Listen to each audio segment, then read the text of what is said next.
तो hey guys, कैसे हैं आप सब। आई होप आप सब अच्छे होंगे। तो लास्ट वीडियो में हमने किया था चैप्टर नंबर 6। इस वीडियो में हम करेंगे चैप्टर नंबर 7। तो चैप्टर नंबर 7 का नाम है एक अनोखा सम्राट जिसने युद्ध का त्याग किया। तो एक अनोखा सम्राट कौन था जिसने कि युद्ध का त्याग कर दिया था? वो थे अशोक। तो उनके बारे में इस चैप्टर में हम डिटेल से पढ़ेंगे कि वो कौन से साम्राज्य से थे और उन्होंने युद्ध का त्याग क्यों किया। तो चलिए टाइम वेस्ट ना करते हुए चैप्टर स्टार्ट करते हैं। तो सबसे पहले हम देखेंगे मौर्य साम्राज्य के बारे में, क्योंकि मौर्य साम्राज्य से ही हमारे अशोक सम्राट थे। मौर्य साम्राज्य की स्थापना जो है चंद्रगुप्त मौर्य ने 2300 साल पहले की थी। चाणक्य या कौटिल्य ने, चाणक्य या कौटिल्य एक ही पर्सन का नाम है, ठीक है। चाणक्य या कौटिल्य ने जो है चंद्रगुप्त की सहायता की इस साम्राज्य में, तथा वह चंद्रगुप्त के मंत्री भी थे। तो मौर्य साम्राज्य की स्थापना जो है चंद्रगुप्त मौर्य ने की थी, जिसकी सहायता किसने की थी? कौटिल्य या फिर चाणक्य, जो कि एक ही नाम है, एक ही पर्सन का नाम है, की थी, ठीक है।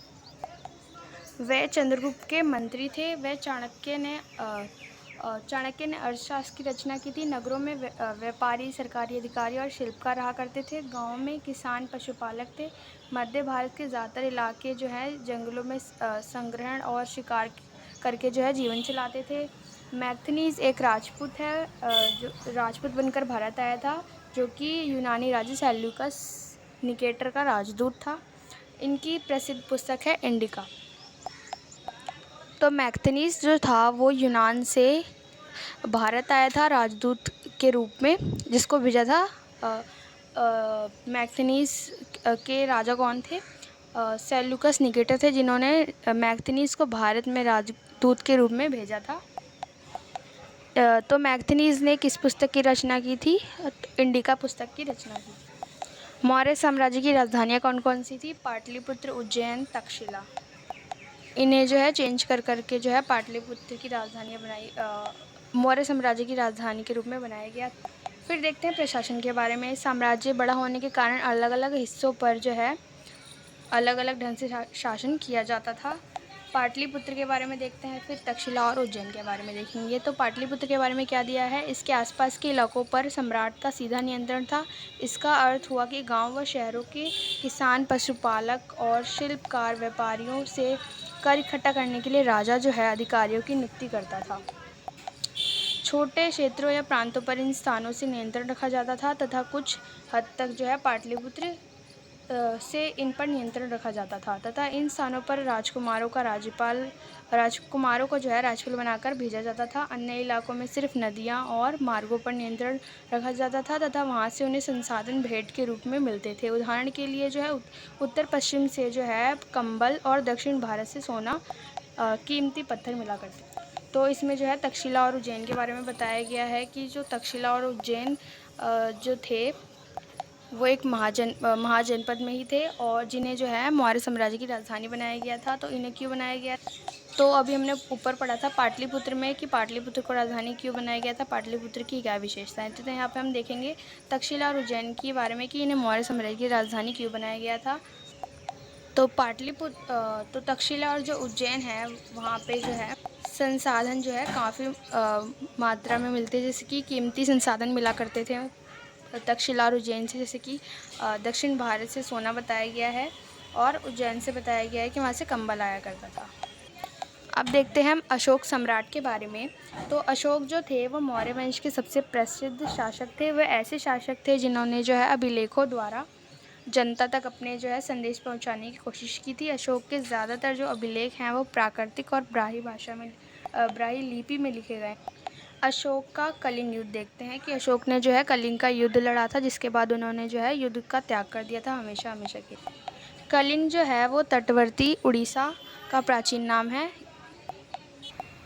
अशोक ने जो है कलिंग को जीतने के लिए जो है युद्ध लड़ा, लेकिन युद्ध जनित हिंसा और खून खराबे को देखकर जो है उन्हें युद्ध से घृणा हो गई, और उन्होंने जो है निर्णय किया कि वो भविष्य में कभी भी युद्ध नहीं करेंगे।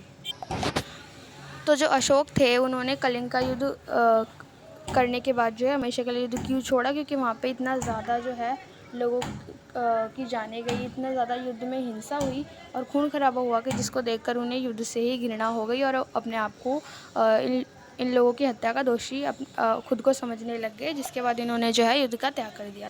फिर अब देखते हैं अशोक का धम्म क्या था। तो अशोक ने जो है धम्म की नीति अपनाई थी।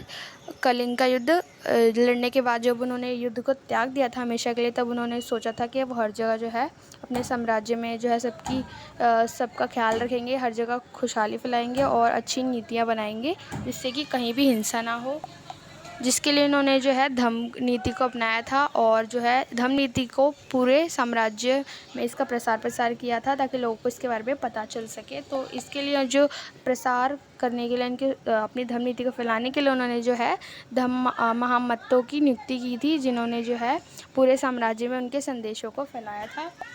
तो उसी के बारे में देखते हैं। अशोक के धम्म में किसी देवता की पूजा अथवा किसी कर्मकांड की आवश्यकता नहीं थी। उन्हें लगता था कि जैसे कि पिता अपने बच्चों को अच्छे व्यवहार की शिक्षा देते हैं, वैसे ही उनका कर्तव्य था कि अपनी प्रजा को निर्देश दें। तो यहाँ पे अशोक क्या कह रहे हैं कि उनकी जो धम्म नीति है उसमें किसी देवता वगैरह के बारे में नहीं बताया गया। उसमें ये बताया गया है कि जैसे कि एक पिता होता है वो अपने बच्चों को अच्छे से देखभाल करता है, वैसे ही एक राजा को भी अपनी प्रजा का बच्चे की तरह देखभाल करना चाहिए और प्रजा को निर्देश देने चाहिए। वे बुद्ध के उपदेशों से प्रेरित हुए थे, यानी कि जो अशोक थे वो गौतम बुद्ध से काफ़ी प्रेरित थे। उनके विचार जो है उन्हें काफ़ी अच्छे लगे थे। अशोक ने जो है धम्म के विचारों को प्रसारित करने के लिए जो है सीरिया, मिस्र, ग्रीस और श्रीलंका में दूत भेजे। इम्पॉर्टेंट है। तो यहाँ हमारा चैप्टर जो है एंड होता है। आई होप आपको वीडियो अच्छी लगी होगी। नेक्स्ट वीडियो में जो है जल्दी से मैं लाऊंगी जिसमें होगा चैप्टर नंबर 8। तो अगर आपको ये वीडियो अच्छी लगे तो अपने दोस्तों के साथ भी शेयर कीजिए और नेक्स्ट वीडियो जल्दी आएगी।